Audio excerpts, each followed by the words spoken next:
Our review for this week, ladies and gentlemen, is Unfriended. So I got to go to a screening of Unfriended. I wasn't particularly too excited. No. I was almost a little bit excited, if I got to be honest, because it's a completely new idea for a film. You know, a Skype conversation. It's almost like a 2015 horror film, which, you know, I'm not really proud of, but...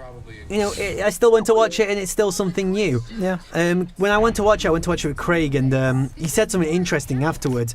How Blair Witch Project wasn't the first film to do the shaky cam. We know that because it was one of your trivia questions. Because of a blackjack. But did you just call it shaky cam? Yeah. Ah, so it's handheld. Yeah, but it's shaky. Handheld. Do you think at any point people would have gone, oh no, this is quite annoying to watch through, when they first saw handheld camera? No. I think they definitely would have. They would have gone, why is the camera not still? This is annoying. I would have noticed that. No, I think it was like because this is something new. It's going to drag in audiences because it's not something we've seen before. A film done. I think it has been done before, but on a anyway, very my point is that scale. I feel like after people seeing, you know, the cameras on tripods for so long, and then finally seeing, you know, handheld cam, they would have been quite annoyed through it, and then, you know, maybe gone, oh, that's not going to be the future. And it has almost become a future way of film style. Well, no, it's not. But I don't think that's going to happen with this, because me No. and Craig watched this, and midway through we were like, oh shit, this isn't the intro anymore. They were actually just going to watch a computer desktop for the rest of the film. The thing with handheld is you don't even see it in films that are actually handheld footage. Well, not anymore, because our eyes have like, become used to it. But I don't think that's ever going to happen with a visual medium like Skype or desktop calls. No, it definitely won't happen. You see the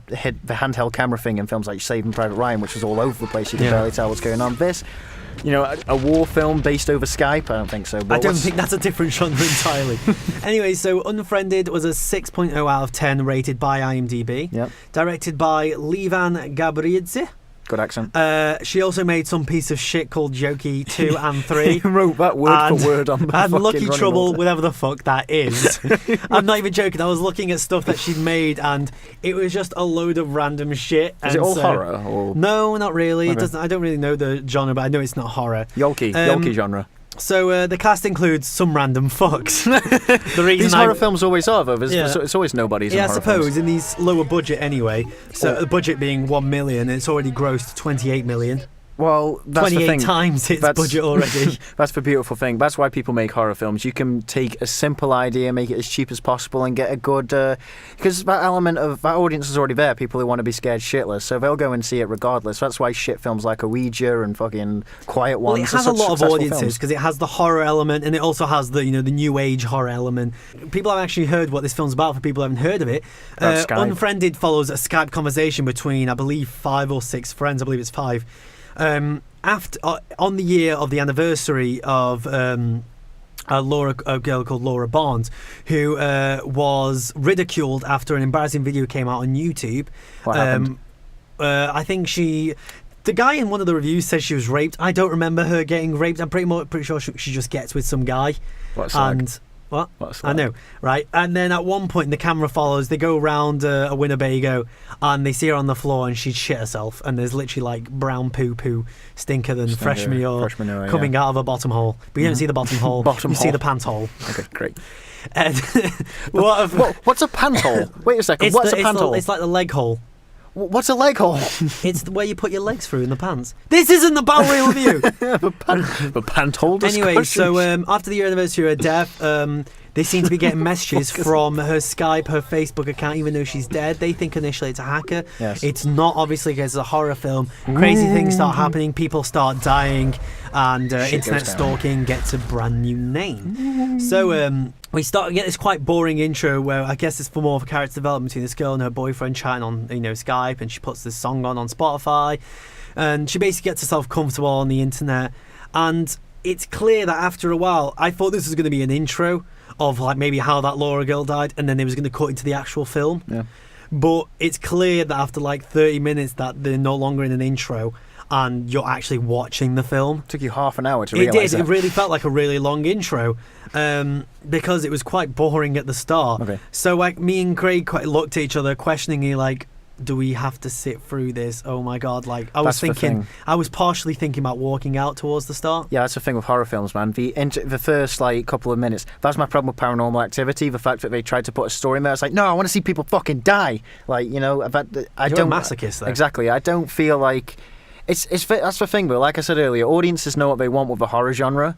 When people try to, I'm not saying it's necessarily a bad thing, but when people try to implement this massive backstory into it, especially towards the introductory parts, it might get a little bit boring. So I'd say the one thing that's not weak in this film is probably acting. I don't think it gets showcased much, but acting is actually not too bad in this, even though it's as I stated that the cast includes some random fucks. Yes. The acting isn't actually too bad. They're all very stereotypical characters. You have Blair, who's like, I want to wait till prom or wait till marriage, kind of nice all the girl. Names? What? You remember all the character names? I remember a couple. Okay.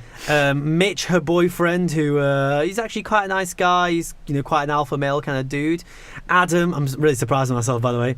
Adam, the rich boy douchebag kind of guy. It's a horror film, I can tell. And I can't actually remember anyone's names after that. I think one's got a weird name like Alva or something like that. Alva's not. There's Ken. Ken's the fat nerdy dude who's really good at computers. It's ironic because Ken's the name of a Barbie doll. Yes. Did you get it? No. And then there's two other girls. One's quite like bitchy, and she's and no one likes her, and then the other one's like quite timid, and so they're all quite stereotypical characters, so nothing amazing there. But I want to say one thing that obviously should be big in a horror film is not all horror films need to be jump scares, but they need to be scary. And this film obviously capitalized on its jump scares, and that's what it uses as a vessel of horror. But unfortunately, they aren't scary at any point, because I feel like we're in 2015 and effects should be a lot better even at a lower budget. We're in 2015, and the only genre that's why I don't like horror films. The only genre that doesn't ever change is horror. It just does. It seems to be quite a lazy medium, because at one point, you've probably seen it from the trailer, one person is seen on the Skype call putting his fist in a blender, and that can easily be done with some sound effects, putting a load of mashed red stuff in a blender and just having him punch it, and why then is he, having why the blood is he come punching out. a blender? Because the way the spirit does is it's collects all these people who have something to do with the video of her death.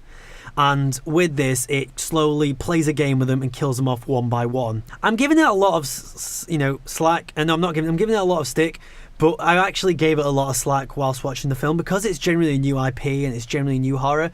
I find myself forgiving quite a lot, and I'll say my rating right now. I gave it a 5 out of 10, which A lot of fives going out today. I know. Well, at least 3. Yeah. So the reason for that is because it probably was going to down to a 3, but I just forgave it for a lot of stuff, and the reason for that is mainly because it tried something new, it attempted something new. It didn't do it terribly bad. It just felt like I don't want to see more ever again, but it just felt good that someone was trying something new. And in the horror genre, if you're not going to try and be better, try something new, maybe. Real View!